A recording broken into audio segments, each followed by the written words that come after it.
আজ শোনাব শ্রীযুক্ত বুদ্ধদেব গুহ মহাশয়ের লেখা একটি অনবদ্য ঋজুদা কাহিনী, ঝিঙ্গা ঝিরিয়ার মানুষ খেকো। ঋজুদার সঙ্গে এ পর্যন্ত দেশ বিদেশের অনেকই জঙ্গলে গেছি, কিন্তু এই রকম প্রচণ্ড গরমে কখনো আসেনি কোথাওই। আর গরম বলে গরম, মধ্যপ্রদেশের গরম, তার উপরে মে মাসের শেষ। ঋজুদা বলে, যখনই মনে হবে খুব গরম বা শীত লাগছে, অমনি মনে করার চেষ্টা করবি এর চেয়েও বেশি গরম আর শীত কোথায় পেয়েছিস এর আগে। আর যেই সে কথা মনে করবি, অমনি মনে হবে যে এই গরম বা শীত সেই তুলনাতে কিছুই নয়। ঋজুদার এই টোটকা অন্য জায়গাতে যে কাজে লাগেনি তা বলবো না, কিন্তু মধ্যপ্রদেশের এই সিধি জেলার গহন অরণ্য আর পাহাড় ঘেরা বনে সেই ধন্বন্তরী টোটকাও পুরোপুরি বিফল হয়েছে।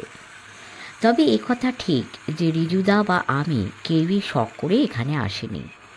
সিধি জেলার ডিস্ট্রিক্ট ম্যাজিস্ট্রেট তো বটেই, মধ্যপ্রদেশের চিফ সেক্রেটারি শর্মা সাহেব এবং প্রিন্সিপাল কনজারভেটর পরিহার সাহেবের স্বনির্বন্ধ অনুরোধেই এই পাহাড় জঙ্গলের কালাপানি অঞ্চল, এই ব্যারানের মধ্যের একটি অখ্যাত জায়গার ফরেস্ট বাংলোতে ডেরা করেছি আমরা ঝিঙ্গা ঝিরিয়ার কুখ্যাত মানুষ খেকো বাঘটি মারার জন্য।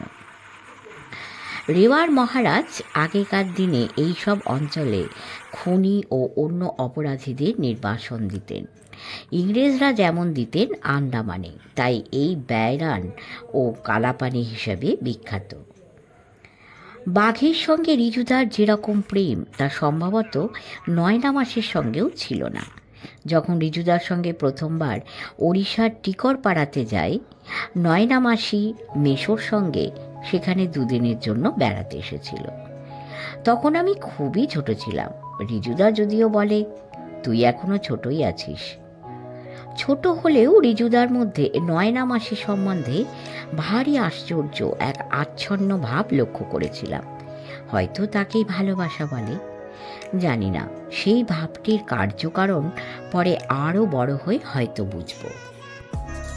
বাঘের সঙ্গে গভীর প্রেম বলেই দ্য ওয়াইড হার্টেড জেন্টলম্যান বাঘকে ঋজুদা এমনি কখনোই মারতে চায় না।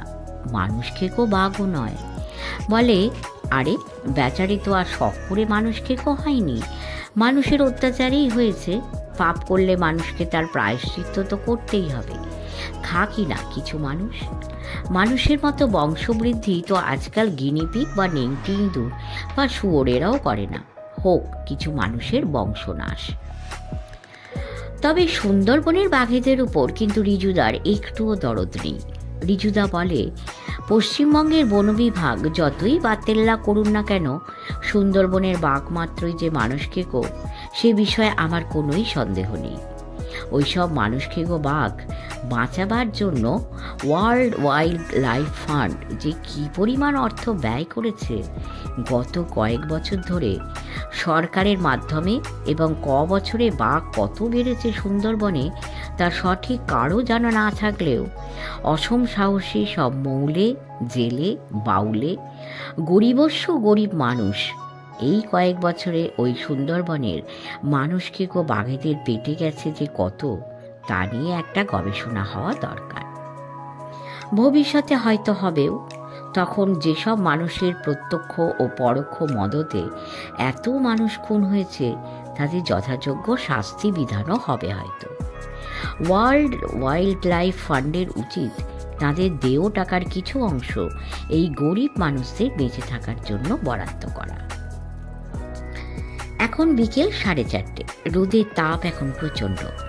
গত রাতে প্রায় 5 ঘন্টা সন্ধ্যে 7টা থেকে 12টা জিপে করে আমরা ঘুরছি, স্পটলাইট নিয়ে, রাইফেল বন্দুক রেডি পজিশনে ধরে, যদি মানুষ খেকোর সঙ্গে অচানক মোলাকাত হয়ে যায় এই আশাতে। কিন্তু হয়নি। প্রায় 6 দিন অন্তর একজন করে মানুষ মেরে চলেছে এই ঝিঙ্গা ঝিরিয়ার মানুষ খেকো।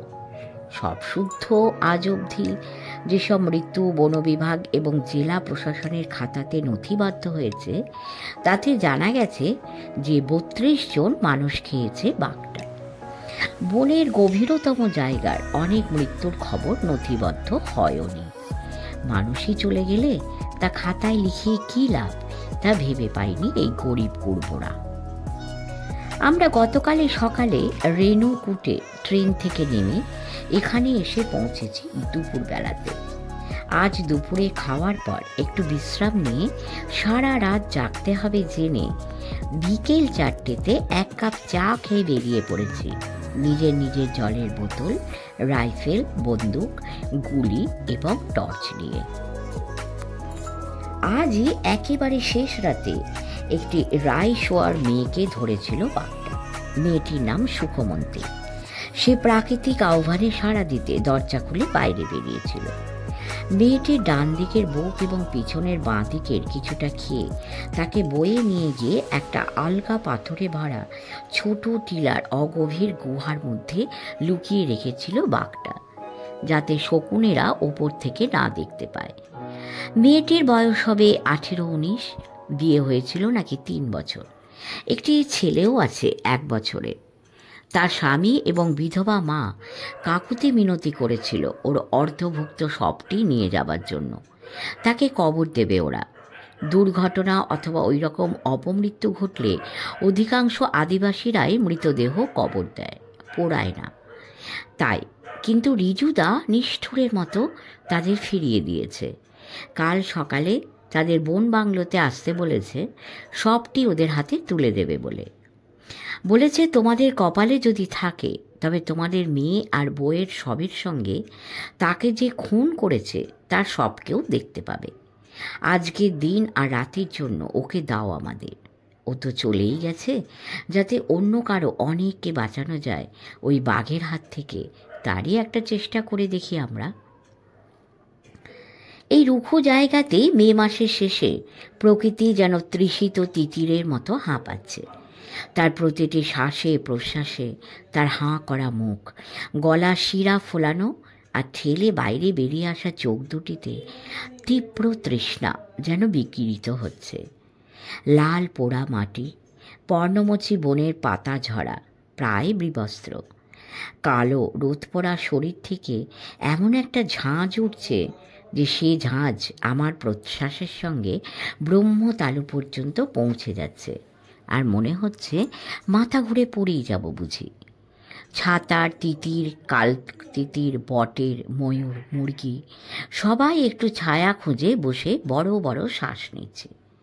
তিতির আর মুরগিরা গরম লাগলে কুকুরদের মতোই মুখ হাঁ করে শ্বাস নেয়।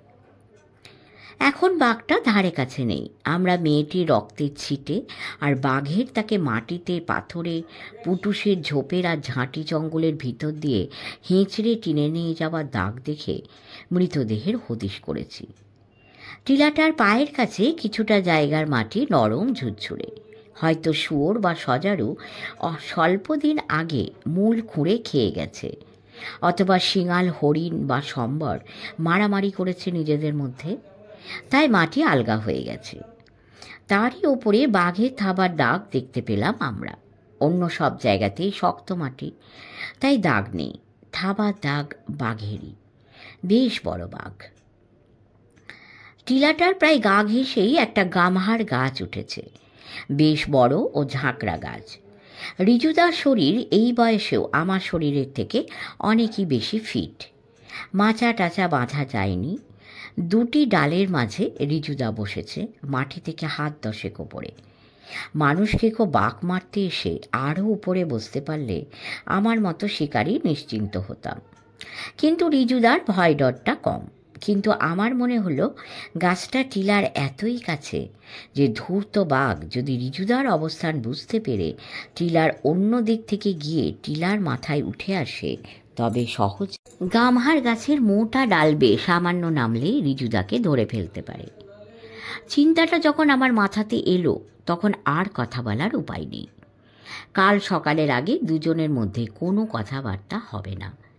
একে অন্যের দৃষ্টি আকর্ষণ করতে হলে দিনে বুলবুলি আর রাতে পেঁচার ডাক ডেকেই তা করতে হবে, এমনই ঠিক হয়েছে। আমি বসেছি একটি মস্ত চাঁড় বা চিরাঞ্জি দানার গাছে। বাঘটা মেয়েটিকে টিলার গুহাতে লুকিয়ে রেখে যে পথ দিয়ে ফিরে গেছে তার ডেরার দিকে, মানে আমাদের যা অনুমান, সেই পথেরই বাঁ পাশে পড়ে এই মস্ত চাঁড় গাছটি। রিজুদা নিজে হাতে আমরা যখন দুপুরে এখানে এসেছিলাম, দূর থেকে 2-3টি অন্য গাছের ডাল সাঙ্গপাঙ্গদের দিয়ে কাটিয়ে এনে আমার বসার জন্য সেই গাছে একটা শক্তপোক্ত মাচা বানিয়ে দিয়েছিল। তাতে বসে একটা মোটা ডালে হেলান দিয়ে আরাম করার বন্দোবস্তও ছিল। কিন্তু আরামের আধিক্য হলে ঘুমিয়ে পড়া এবং গাছ থেকে বাঘের মুখে খসে পড়ারও ভয় ছিল। যাই হোক, বাঁ পাশে ভিজে ফ্লানেল জড়ানো তামার তৈরি সেনাবাহিনীর জলের বোতল, আর ডান দিকে .356 9.3 ম্যান লিকার সুনা রাইফেলটি শুইয়ে আমি মোটা ডালে হেলান দিয়ে বসেছিলাম। বাঘ দিনমানেই আসুক কি রাতে, বনের পশু পাখি তার আগমন বার্তা আমাদের জানিয়ে দেবেই, সে বিষয়ে কোনো সন্দেহই ছিল না আমার। তাছাড়া অন্ধকার নামতে এখনও ঘন্টা 2 বাকি, এমনকি সূর্যও হেলেনি এখনও পশ্চিমে। এত তাড়াতাড়ি এসে বসার কি দরকার ছিল আমি জানি না। আরও একটু ঘুমিয়ে নিয়ে তারপরে এলেই হতো। সারাটা রাত তো জাগতেই হবে, বাঘ আসুক আর না আসুক। মানুষ থেকেও বাঘের হেডকোয়ার্টারে কৃষ্ণপক্ষে রাতে গাছ থেকে নেমে হরজায় জঙ্গলে ভরা কাঁচা বনপথ দিয়ে 1.5 কিলোমিটার মতো হেঁটে মারার বনবাংলোতে পৌঁছাবার চেষ্টা করা নেহাত দায়ে না পড়লে আত্মহত্যারই নামান্তর হবে। অতএব পা এবং কোমর যতই ব্যথা করুক, যত ঘুমই পাক, সারা রাত ওই চিরাঞ্জি দানা গাছের ডালে বাঁধা মাচার ওপরেই বসে থাকতে হবে। বাঘটা যে এই টিলার গুহাতে এনে মেয়েটিকে রেখেছে তার আরও একটা কারণ আছে। ঝিঙ্গা ঝিরিয়া নালার ব্যাকওয়াটারের মতো একটা জলা আছে ওই টিলার সামনে। আমি যে গাছে বসেছি তা থেকে 50 গজ মতো দূরে। তাতে জল যা আছে তা গভীর নয়, এখন আর বিশেষ প্রাধান্য নেই। তবে বাঘ ও অন্যান্য প্রাণীদের পানীয় জলের তৃষ্ণা এতেই মিটতে পারে, এবং মেটেও। এইভাবে যখন জল বেশি ছিল তখন হরিণ, সাম্বার সব জলে শরীর ডুবিয়ে বসে থাকত। বাঘও অনেক সময় বেশি গরম পড়লে এমনি করে গা ডুবিয়ে বসে থাকে। যদিও সাধারণত জলকে বিড়াল পরিবার বিশেষ পছন্দ করে না, কিন্তু হলে কি হয়, ঠেলার নাম বাবাজি, গরম বলে গরম। তবে বাঘ যখন জলে শরীর ডুবিয়ে বসে থাকে, যাকে ইংরেজিতে বলে ওয়ালোয়িং, তখনই বলাই বাহুল্য সম্বর বা হরিণদের যতই গরম লাগুক তারা ওই জলে ত্রিসীমানাতেও আসে না। ব্যাক ওয়াটারের জলটা যেখানে, সে জায়গাটা আমার এবং রিজুদার দুজনেরই আগ্নেয়াস্ত্রর পাল্লার মধ্যে। রিজুদার ধারণা যে বাঘ গুহাতে রাখা মেয়েটির দিকে যাবার আগে ওই জলে তার তৃষ্ণা মিটিয়ে যাবে এবং খাওয়া শেষ হবার পরেও আবার ওখানেই জল খেতে আসবে। ওই জলের 3 পাশে ঝোপঝাড় বিশেষ নেই, ছোট গাছগাছালি বলতেও বিশেষ কিছু নেই। তাই বাঘ যদি সত্যিই জলে আসে তবে নিশানা নিয়ে গুলি করতে সুবিধা হবে। কৃষ্ণপক্ষের রাত, সপ্তমী কি অষ্টমী হবে, চাঁদ উঠবে, তবে দেরি করে। চাঁদের বা তারার আলো জলে প্রতিফলিত হয় বলে জলা জায়গাকে অন্য জায়গা থেকে অনেক বেশি আলোকিত করে। চাঁদ যদি নাও ওঠে তবুও তারার আলোতেও গুলি করা যাবে এবং টার্গেট দেখা যাবে। যদি হঠাৎ ঝড় বৃষ্টি শুরু হয় তবে মুশকিল। গতকালও সন্ধ্যের পর অনেকক্ষণ ঝড়ের তাণ্ডব চলেছিল। মে মাসের শেষ, বর্ষা বুঝি তড়িঘড়ি এসে গেল। এমনিতেই সারা পৃথিবীর আবহাওয়ায় তো ওলট পালট হয়ে গেছে, ঋতুচক্র আর নিয়ম মেনে আদৌ ঘোরে না। দেখতে দেখতে ঘন্টা 1.5 সময় কেটে গেল। আলো একটু নরম হয়েছে। ভাবছি পাটা খুব আস্তে আস্তে একটু ছড়িয়ে দিই। এমন সময় চোখে পড়ল জলের দিকে মিশকালো অত্যন্ত লম্বা একটা সাপ, প্রায় 3 মানুষ লম্বা হবে, জলের দিকে চলেছে জল খেতে। তার মিশকালো গায়ের ওপরে সাদা কালো পটি দেওয়া, পেটের দিকে কালো রং হালকা হয়ে প্রায় সাদাটে হয়ে গেছে। সাপটা জলের কাছাকাছি পৌঁছে হঠাৎ ফনা তুলে দাঁড়ালো। মাটি থেকে প্রায় 3-3.5 ফিট মতো উঁচু ফনা। ফনার উপরে ইংরেজি ভি চিহ্নকে উল্টে দিলে যেমন দেখায় তেমনই একটা চিহ্ন। কেন অমন করলো কে জানে? কোনো কিছু তাকে বিরক্ত করেছে কি? ঠিকই তাই, যা ভেবেছিলাম। একটা বিরাট দাঁতওয়ালা শুয়োর ঘোঁত ঘোঁত শব্দ করতে করতে জঙ্গল থেকে বেরিয়ে জল খেতে আসছিল। শুয়োরের লেজটা উত্তুঙ্গ হয়ে রয়েছে, বুনোদের যেমন হয়। দেশি শুয়োরের লেজ শোয়ানো থাকে। বরাহ বাবাজি ওই সাপের চেহারা, দৈর্ঘ্য এবং ফনা তোলার বহর দেখে আর না এগিয়ে সেখানেই দাঁড়িয়ে রইল। সাপটা জলের প্রান্তে মাথা নিয়ে গিয়ে জল খেল। তারপর অতি দীর্ঘ শরীরটাকে ভারী চমৎকার এক চকিত ভঙ্গিতে ঘুরিয়ে নিয়ে যে পথে এসেছিল সে পথেই ফিরে গেল। সাপটা ফিরে গেলে বরাহ বাবাজি জলে এসে সামনে 2 পা ফাঁক করে দাঁড়িয়ে জল খেল। তার দাঁতের বাহার আছে বটে, বাঁকানো দাঁত দুটি। যার পেট চিরবে সে অভিশাপ দেবার সময়ও পাবে না, তার আগেই পঞ্চতত্ত্ব লাভ করবে। সাপটা কি সাপ হতে পারে তাই ভাবছিলাম। আমি সাপ তেমন চিনি না, চিনতে চাইও না। আফ্রিকান গাব্বুন ভাইপারি হোক কি উত্তর আমেরিকার র্যাটেল স্নেক কি আমাদের দিশি গোখরো, কেউটে কি শঙ্খচূড়, তাদের থেকে দূরে থাকতেই ভালোবাসি আমি। সাপ দেখলেই গা ঘিন ঘিন করে আমার। সব সাপকেই বিষধর বলে মনে হয়। রিজুদা অনেকেই বুঝিয়েছে আমাকে যে আমাদের দেশের অধিকাংশ সাপই নির্বিষ, কিন্তু আমার সাপকে বিশ্বাস করতে ইচ্ছে যায় না। কামড়ালে তবেই না বোঝা যাবে বিষধর না নির্বিষ। অমন এক্সপেরিমেন্টে কাজ নেই আমার। বরাহ বাবাজি জল খেয়ে ফিরে যেতেই দূর থেকে বাতাসে কিসের যেন এক গুঞ্জরণ ভেসে এলো, যেন কোনো মোনো ইঞ্জিন টাইগার মথ বা বোনানজা প্লেন উড়ে আসছে। আওয়াজটা কাছে আসতেই বোঝা গেল একটি আওয়াজ নয়, আওয়াজের সমষ্টি। প্রায় 100-5 কমলা রঙা প্রজাপতির একটা ঝাঁক উড়ে আসছে এদিকে। কাছাকাছি আসতেই তারা নিচে নেমে এলো এবং তারপর ঝিঙ্গা ঝিরিয়া নদী থেকে যে তিত্তিরের স্রোত বেয়ে ব্যাকওয়াটারে জল এসেছে, সেই তিত্তির করে যাওয়া স্রোতের পাশের ভিজে বালিতে একবার বসে আবার উড়ে তারা জল খেতে লাগলো। আশ্চর্য এক দৃশ্য। গেরুয়া মাটি, সাদা জল, সব কিছু প্রজাপতিদের ডানার কমলা রঙের আভাতে ঢেকে গেল। ফ্লেমিঙ্গো পাখিরা আমাদের ওড়িশার চিলিকা হ্রদে বা আফ্রিকার লেক মানিয়ারা বা গোরঙ্গোরোর মৃত আগ্নেয়গিরির গহ্বরে হ্রদে বসে থাকলে জলে যেমন কমলা ছায়া পড়ে, তেমনই ঝিঙ্গা ঝিরিয়া নালার জলে কমলা ছায়া পড়ল।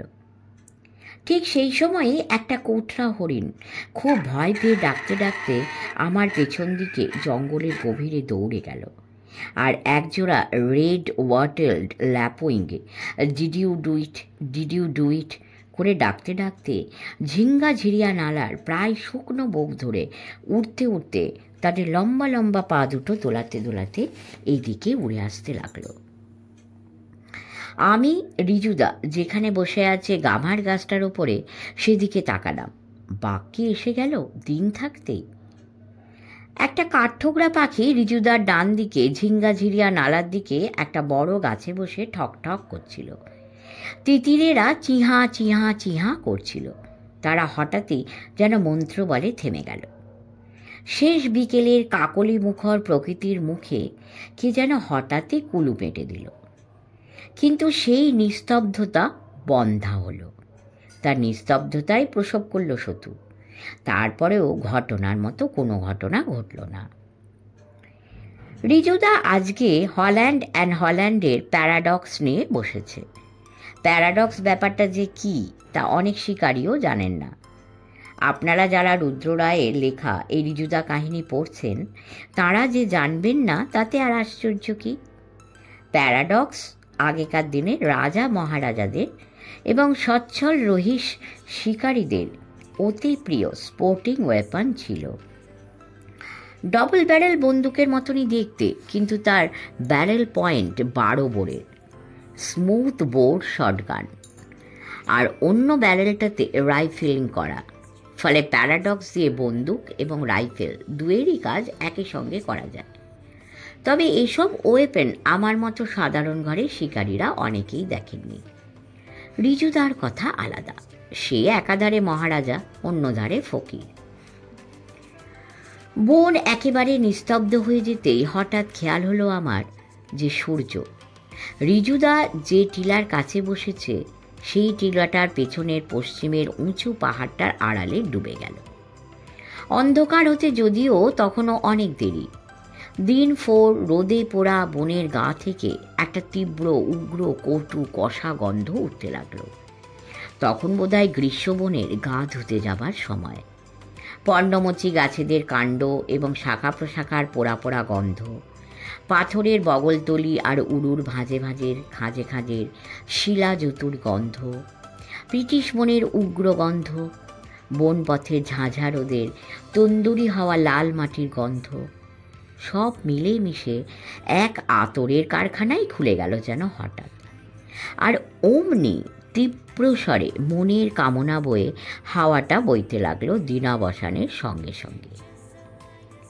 বলতে ভুলে গেছি, সাপটা চলে যেতেই পাখিরা এসেছিল, কেউ একা একা, কেউ দোকা দোকা, আবার কেউ ঝাঁক বেঁধে। কত না তাদের রঙের বাহার, গলার স্বরের বৈচিত্র্য। কোকিল, পাহাড়ি ময়না, বেনে বউ, কুবো, তাদের মস্ত বড় কালো লেজ আর বাদামি শরীর নিয়ে।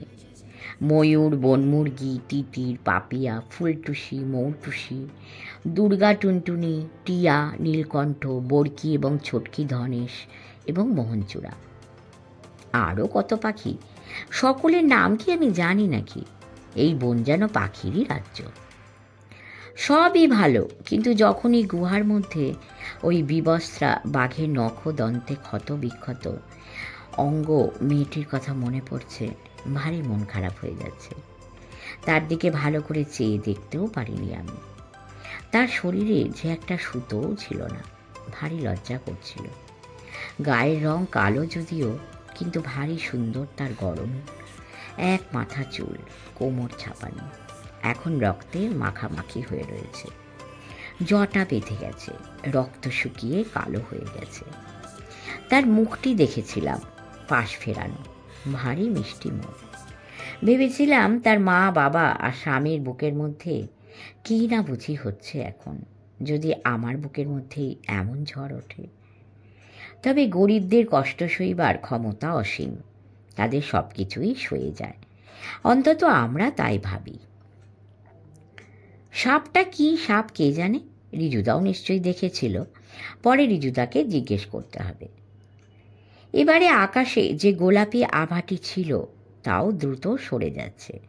একটা কুটুরে ব্যাঙ ডেকে উঠল।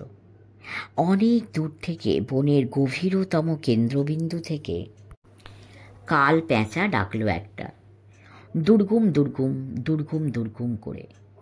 ওই আলো আঁধারিতেই একজোড়া নেকড়ে বাঘ এবং একটি হায়না জল খেয়ে গেল তাদের জিভে চক চক চক শব্দ করে।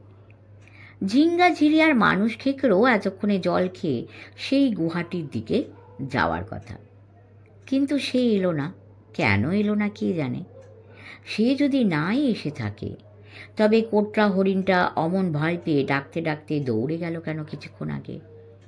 রেড ওয়াটেলড ল্যাপুইংরাই বা উঠতে উঠতে কাকে পাইলটিং করে নিয়ে আসছিল এদিকে?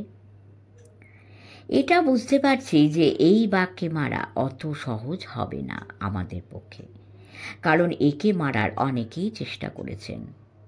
রেণুকূট, মির্জাপুর, সিঙ্গারৌলি, রবার্টসগঞ্জ, বেনারস এবং সিধির শিকারীরা, যারা কেউই হয়তো আমার মতো বটে, রিজুদার চেয়েও খারাপ শিকারী নন, অথচ কেউই মারতে পারেননি তাকে। সেই বাঘকে খুব সহজে আমরাও মারতে পারবো না। এর আগে ঝিঙ্গাঝিরিয়ার মানুষ খেকো 3 জন শিকারীকে মেরেছে, তার মধ্যে একজনকে খেয়েওছে। সিঙ্গারৌলির কয়লা খাদানের একজন আদিবাসী মেট, আসলে আমলৌরির, সে খুব ভালো শিকারী ছিল। তবে ওই 3 শিকারী বাহাদুরি করে মাটিতে অথবা বড় পাথরের আড়ালে বা টিলার ওপর বসেছিল, মাচা বাঁধায়নি। ঠিক কী হয়েছিল তা বলতে পারত একমাত্র তারা নিজেরাই, কিন্তু তারা তো আর কথা বলতে পারবে না। মনে হচ্ছে অন্ধকার গাঢ় হবার পরেই বাঘ আসবে মরিতে। তবে সে যদি যে পথ দিয়ে এসে মরি রেখে ফিরে গেছিল সেই পথ দিয়ে আসে, তবে অন্ধকারেও অন্ধকারতর তাকে চোখে পড়বেই। আমার চোখকে ফাঁকি দিলেও সে রিজুদার চোখে ফাঁকি দিতে পারবে না। কিন্তু তার কি পিপাসা পায়নি একটুও? মারা বনবাংলোর ফরেস্ট গার্ড ভাইয়ালাল শর্মা যা বলেছিল তাতে ঝিঙ্গাঝিরিয়ার ওই জল ছাড়া এই তল্লাটে জল আর কোথাও নেই। বাঘ যে অন্যত্র জল খেয়ে আসবে এমনও নয়। তবে সে এলো না কেন? সে কি আমাদের উপস্থিতি টের পেয়েছে? এত সব প্রশ্ন নিজেই নিজেকে করছি, আর জবাবগুলো নিজের বুকের মধ্যেই গুমড়োচ্ছে। রিজুদা যদি আমার মাচাতেও বসতো, মানে দুজনে একই মাচাতে, তাহলেও ওইসব প্রশ্নর একটিও এখন করা যেত না। কারণ কোনো জানোয়ারের মরি বা মানুষের মৃতদেহ যার উপরেই বসা হোক না কেন, মানুষ খেকো বাঘ শিকারে এলে শিকারীকেও মরার মতোই বসে থাকতে হয়। অনেক বছরের শিক্ষা লাগে ভালো শিকারী হতে। চোখ, নাক, কান তো বটেই, ষষ্ঠ ইন্দ্রিয়কেও জাগিয়ে তুলতে হয়। চোখের দৃষ্টিকে 180 ডিগ্রি বিস্তার করতে শিখতে হয়। এর জন্য অনেক কি শিক্ষানবিশী লাগে। এই কারণেই অনেক কাঁদুনি গাওয়া সত্ত্বেও রিজুদা ভটকাইকে এবার নিয়ে আসেনি সঙ্গে। বুঝতেই পারছি যে ঝিঙ্গাঝিরিয়ার বাঘকে রিজুদা বিশেষ সম্ভ্রমের চোখে দেখছে। কারণটা এই যে সে সত্যিই খুব ধূর্ত এবং বিপজ্জনক। নইলে রিজুদার সঙ্গে কম মানুষকে বাঘ তো আমরা এ পর্যন্ত কবজা করিনি। নিনি কুমারীর বাঘ, পুরানা কোটের বাঘ, আরও কত জায়গার বাঘ। এখন গভীর অন্ধকার নেমে এসেছে। রাত পাখির ডাক, পেঁচাদের ঝগড়া, দূরে পাহাড় থেকে ভেসে আসা সম্বরের দলের হঠাৎ একপ্রস্ত ঢাং ঢাং ডাক ছাড়া আর কোনো শব্দই নেই। অন্ধকার ক্রমশই গাঢ় হয়ে উঠেছে, গাঢ় থেকে গাঢ়তর, এমনই যে চোখের পাতা ফেলতে কষ্ট হচ্ছে। অন্ধকার যেন হঠাৎ তরলিমা লাভ করেছে। জলের তলাতে চোখ খুলতে দুই চোখের পাতাকে যেমন জল সরাতে হয়, জল সইতেও হয়, তেমনই করে এই অন্ধকারকে সরাতে হচ্ছে চোখের পাতা দুটির। তবে জলের তলায় চোখ একবার খুললে সবুজ, নীল, সোনালি কত রঙের আলো সুতো দিয়ে কোনো অদৃশ্য তাঁতির তাঁত বোনা দেখা যায়। কিন্তু এ অন্ধকারের গভীরে অন্ধকার সরিয়ে চোখের পাতা মিললে শুধুই অন্ধকার, গভীর গভীর গভীরতর, গভীরতম। না, চোখ এখন পুরোপুরি অকেজো হয়ে গেছে। এখন শুধু কান আর নাকেরই ভরসা। কতক্ষণ সময় কেটে গেল কে জানে। যে ঘড়িটা এবারে পড়ে এসেছি তার ডায়ালে রেডিয়াম নেই। টর্চ জ্বালানোর প্রশ্নই ওঠে না। আমার কাছে টর্চ নেইও। যা আছে তা একটা পেন্সিল টর্চ, ক্ল্যাম্পের সঙ্গে রাইফেলের ব্যারেলের গায়ে ফিট করা, ব্যাক সাইডের একটু পেছনে।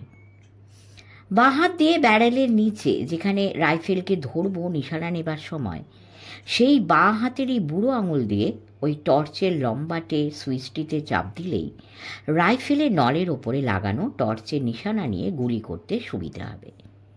কিন্তু সে টর্চ তো ব্যারেলের সঙ্গেই লাগানো, তা খোলা যাবে না।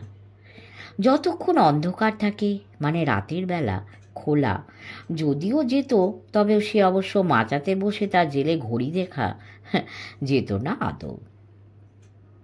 হঠাৎই একটা ফিসফিস আওয়াজ উঠল। প্রায় পত্রহীন বনে বনে, পথের ধুলোতে, ঘাসে পাতায় একটা হাওয়া ছাড়লো ঝুড়ু ঝুড়ু করে। ঘাস, পাতা, পুটুসের ঝোপ আন্দোলিত হতে লাগলো। দেখতে দেখতে হাওয়াটা জোর হলো, এবং জোর হতে তখনই বোঝা গেল অন্ধকার হয়ে যাবার পরেই আমার অজানিতে পরতে পরতে মেঘ জমেছে আকাশে। সেজন্যই হয়তো এত গুমট লাগছিল।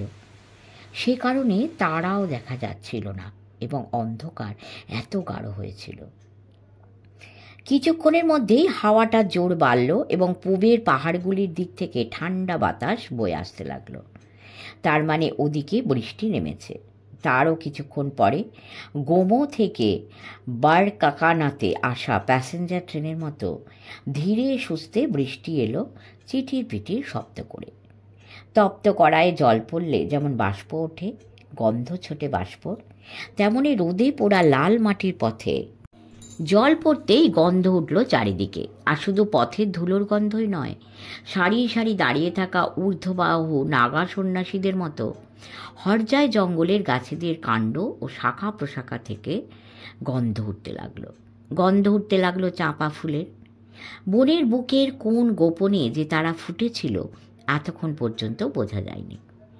মন্ত্রমুগ্ধ হয়ে গেলাম আমি বনের বুকের ওই গন্ধ জড়ো বৃষ্টির ফিসফিসানির মধ্যে। একেবারে ভুলেই গেলাম যে আমি বসে আছি একটি সুন্দরী মেয়ের অর্ধভুক্ত লাশ পাহারা দিয়ে মানুষ খেকো বাঁক মারার জন্য। এই আমার দোষ। আমি যে কবি নই, শিকারী, এই বাস্তব কথাটাই মনে থাকে না আমার, ঠিক যখন সেই কথাটা মনে রাখা জরুরি। বেশ অনেকক্ষণ পরে বৃষ্টি যেমন হঠাৎই এসেছিল তেমন হঠাৎই থেমে গেল, এবং তারপর দামাল হাওয়াটা রাখালের মতো এক আকাশ বিক্ষিপ্ত মেঘকে তাড়িয়ে নিয়ে চলে গেল অন্য বনের দিকে। তারারা ফুটল একে একে, তাদের নরম স্নিগ্ধ নীল সবুজ দুটির নরম ছায়া কাঁপতে থাকলো ঝিঙ্গাঝিরিয়ার ব্যাকওয়াটারের জলে। একটা কুটুরে ব্যাঙ ডেকে উঠল অদৃশ্য একটা গাছের কোটর থেকে।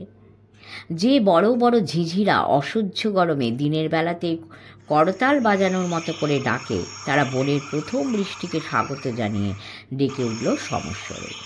আর একজোড়া পিউকাহা ঝাঁকি দিয়ে দিয়ে ডেকে কলুষীন রাতের আকাশে চষে বেড়াতে লাগল। আকাশ তারাদের আলোতে আলোকিত হওয়াতে টিলাটাকে আরও বেশি কালো ও ভুতুড়ে মনে হতে লাগলো। রিজুদা যে গাভার গাছটাতে বসেছিল সেটাকে আলাদা করে চেনা গেল না আর, সেটা যেন টিলাটারে অঙ্গীভূত হয়ে গেছিল। আমার খুব পিপাসা পেয়েছিল। খুব আস্তে আস্তে ওয়াটার বোতলটা বাঁ পাশ থেকে তুলে ছিপি খুলে প্রায় নিঃশব্দে গলাতে যখন জল ঢালছি, ঠিক তখনই দেখলাম পূবের জঙ্গলের মাথা ছাড়িয়ে আধখানা চাঁদ উঠল বৃষ্টি স্নাত পাহাড় বনকে রূপঝুরি করে। জলের বোতলটা ছিপি বন্ধ করে যথাস্থানে রেখে দিয়ে এবার দু চোখ ভরে সেই আশ্চর্য সুন্দর দৃশ্য দেখতে লাগলাম। এতক্ষণ যেন অন্ধ হয়েছিলাম, সেই আধখানা চাঁদ এসে চক্ষু দান করলো আমার। দুঃখ হলো রায়শোয়ার মেয়েটির জন্য। কি যেন নামটা? সুখমন্তী। হ্যাঁ, সুখমন্তী। কিন্তু সুখ ছিল না তার কপালে। সুখমন্তী বেচারি জানতেও পেল না যে প্রচণ্ড দাবদাহের পরে বৃষ্টি নেমেছে ঝিঙ্গাঝিরিয়ার এলাকাতে। সে এমন বৃষ্টি ভেজা বনের রূপ দেখতে পেল না, পাবে না আর কোনোদিন। আজকের মতো শেষ করলাম প্রথম পর্ব। যদি আপনাদের ভালো লাগে কমেন্টে বলবেন, পরের পর্ব শীঘ্রই দেবার চেষ্টা করব। সকলে ভালো থাকবেন, পরম করুণাময় আপনাদের মঙ্গল করুন। সাবস্ক্রাইব করে আমাদের পাশে থাকবেন, লাইক দেবেন এবং শেয়ার করবেন। নমস্কার।